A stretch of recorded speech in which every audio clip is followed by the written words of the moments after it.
ELA state exam will be for 3 days. Oh, good. In the middle of April, April 14th, 15th, and 16th, so that's the middle of the week. We don't have to worry about the Monday blues on the day of the ELA test, but we want to make sure that the students come in. We got to do it on hump day. Just as they should for every day of school, ready to work and, come in having a full stomach and really make sure that we highlight those dates on our calendars so we remember to remind them that their ELA exam is those days.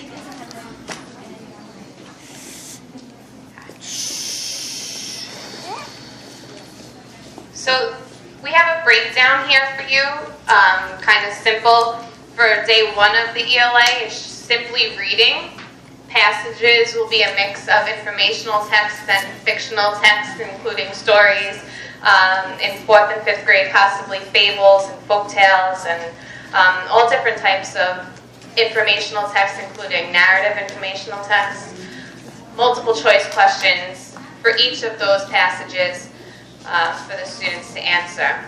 The first day of the test, just as all the others, does require a significant amount of stamina for our students. They have to be able to read complex text at their grade level, or slightly even above the level that they might be working on in the classroom, and answer questions, both literal and inferential, which require abstract thinking and reasoning to answer the questions correctly. So teachers will be going over different strategies throughout the year on how to arrive at those kinds of answers and embedding that within daily instruction. Day 2 combines reading and writing. So again, students are presented with different texts, informational or fiction, and they have to answer multiple choice questions. They also have to complete a short response. So that's a shorter answer but in written form.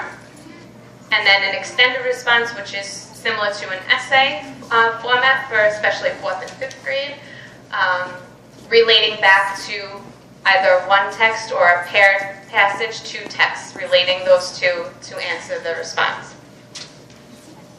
Day 3 is the same for reading and writing, short response and an extended response kinds of questions. So before we move on, does anybody have any questions about those 3 days and what those components mean? Okay, it hasn't changed since last year. For 3rd, 4th, and 5th, it has been 3 days of testing for the last couple of years and following a similar format. If you do it right, just hold it like this. Okay, just hold it like that. Do not put your hands. If you're going to do it like this, you hold it like this, okay? You can't hold it like this, but you can't, okay?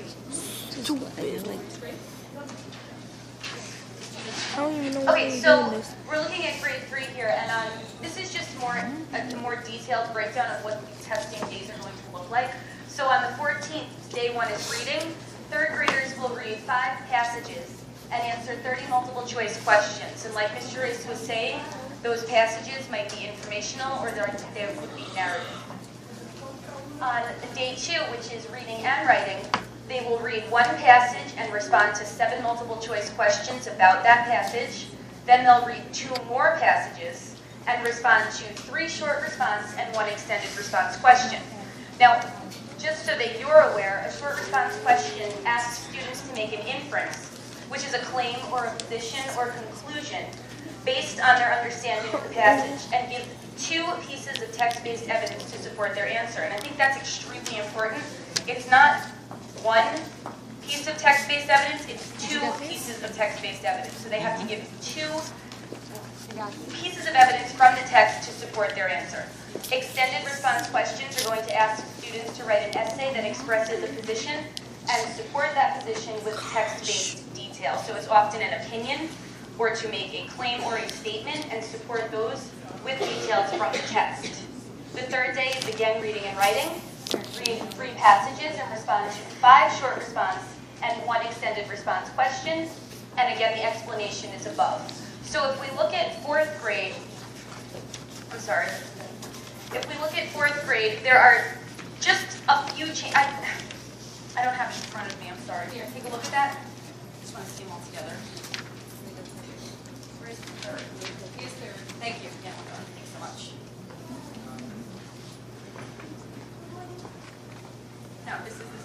Okay, I'm sorry. It's the 5th grade one that's going to be a little bit different because on their first day, they read 6 passages instead of 5, and they answer 42 multiple choice questions instead of 30.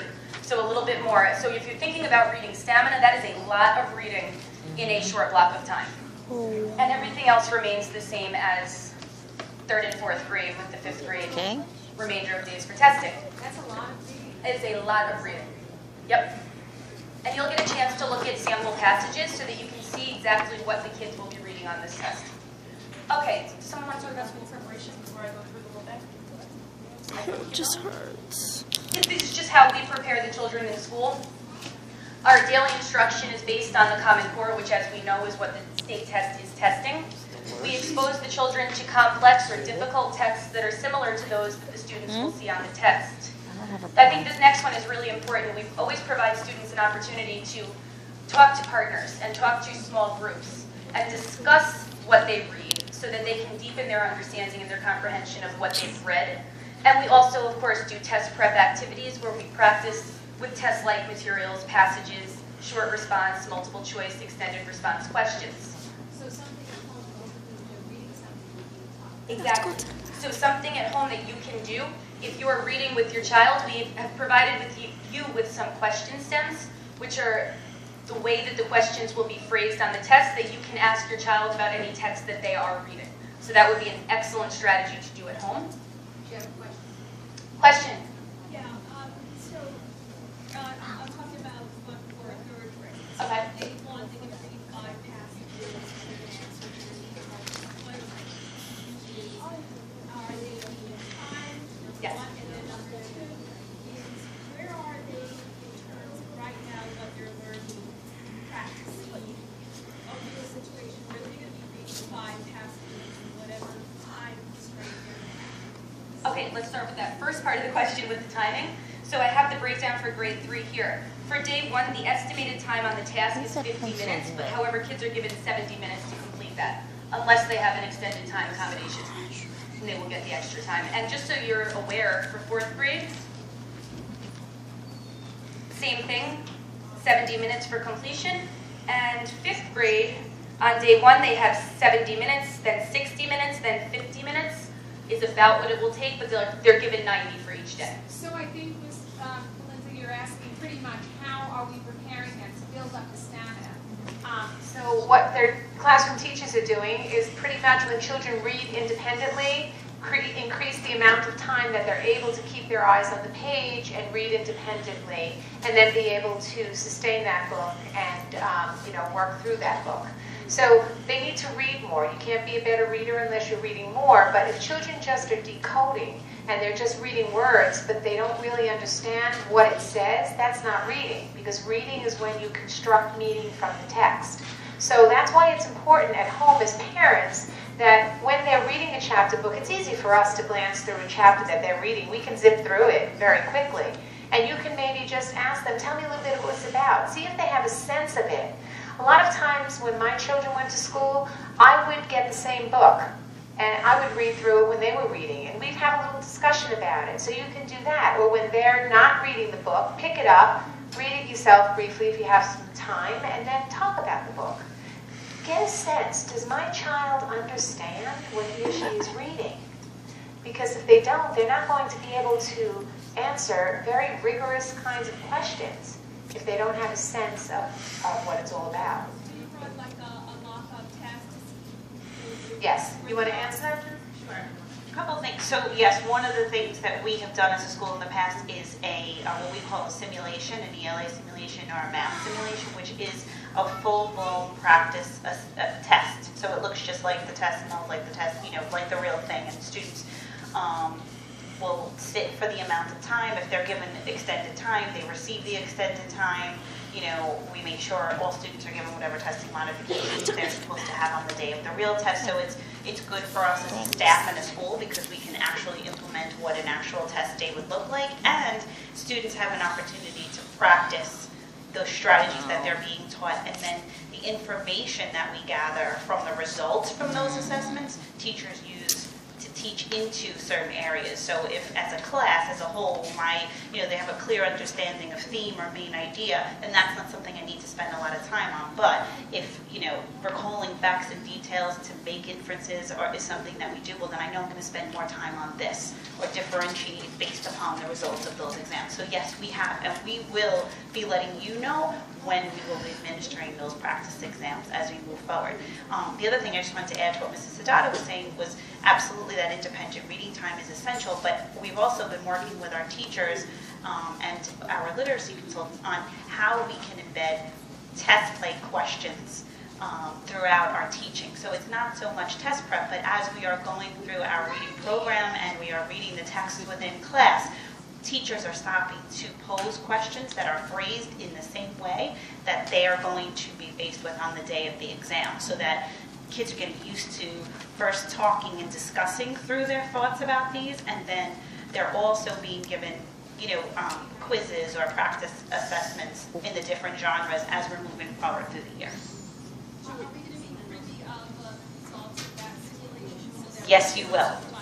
Yes, absolutely. So you will, what we've done in the past is we give the simulation, we get those results, we get the data, analyze it ourselves, but we also send home what the level is. But, understand that, this is also assessing for the whole school year. So if they're taking this assessment in December, they may not do as well as we're hoping they're going to do when they take the actual exam in April, because there may be things that they have not been taught yet or have not, practiced enough yet.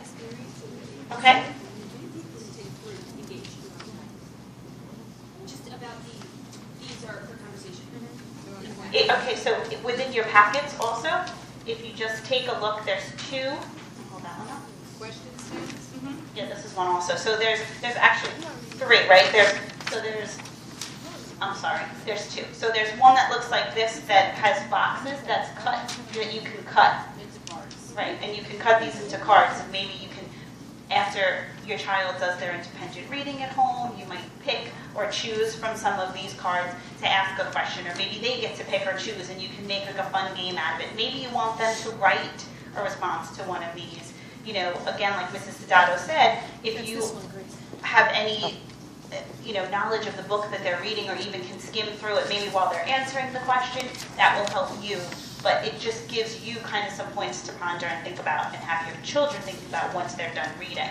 And the other one are question stems from the ELA test. That's the other resource that's in here. So, over the years, these are some of the questions, the beginnings or the middle parts of the questions that we have seen repeatedly asked on the ELA test about the different passages that students are being asked to read on those days. And so we've just taken those, and so if it's, readers can conclude that what can a reader conclude about this piece of text that you just finished reading? These are the types of questions that they're being asked and they have to think about. So as you can see, just from looking at these few questions, it's a lot deeper than just what was that story about, or who were the main characters, or what was the problem, how did they solve it. It's really that deeper thinking about what characters are thinking about, and actions that they're making and steps that they're taking throughout the text, but keeping it within the text as well. Any other questions? Okay, good.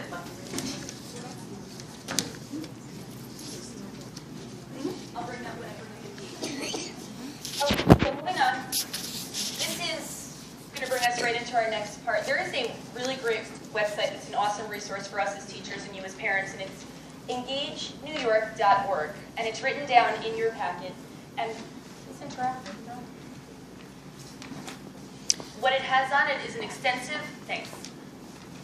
amount of information on the Common Core, which you're all aware of the Common Core. It's a really hot topic right now. You can find tons of information on the Common Core itself. Just go back to that slide for 1 second. I just don't want to make sure I don't miss anything. There's a video library, which is actually really cool. You could switch back because I want to show it. Thank you. And it has tons of resources for you on there, but I want to show you the video library. If you go over to the side, Ms. Therese, would you move it over this way? Thanks. And if you hover over parents and families, thank you. There is all sorts of information to give you knowledge about the Common Core, about testing, and my favorite part is it has videos, and particularly on math skills. I know we're talking about ELA, but it's still useful. So if your child is doing homework and they're having trouble with a certain kind of problem, there are many videos on here. If you just hover over video library and go there, thank you. And down. Oh yeah, there are so many videos. And there he is, this guy right here. This one, right? Yes, he's a real teacher, obviously, and he'll teach the skill so that your child can watch it and you can watch it as well, because as you know, the kids these days are learning very different than we did when we were in school. So, it goes by standard. So, we can start next to standards. I'll work on that. So, PTA next. yes, for a math PTA, we can focus on giving you the standards so that you can match that to your child's homework, but this is just a great way for you to make yourselves aware and for you to help your kids out even more. Go up one more time, and then go to, please. Nope, I want the engaged document. Go back to, yes, back to Common Core, thank you.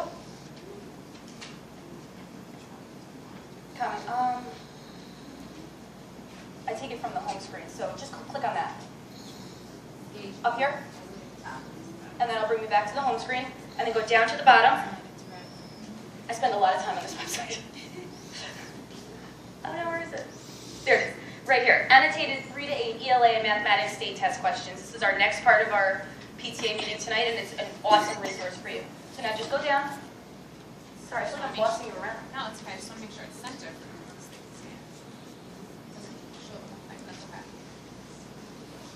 Okay, and since we're talking about ELA tonight, I'm going to bring up an ELA passage that we're going to look at, and Ms. Janiko is going to use her expertise to kind of take us through what the kids are expected to do. So it would be this one. What does it say? Grade 3 ELA Annotated 2014 State Test Questions. They call it annotated because they give you a breakdown of why answers are correct and why other answers are put there to distract the children. So it's really interesting information for us as teachers and you as parents. And if you could find, Ms. Joyce, the story that is called Snow Fun on the Run. Yes, would you grab that too? It's Snow Fun on the Run. It's the 3rd grade ELA passage. There it is. How's that? Yeah. Jump on it.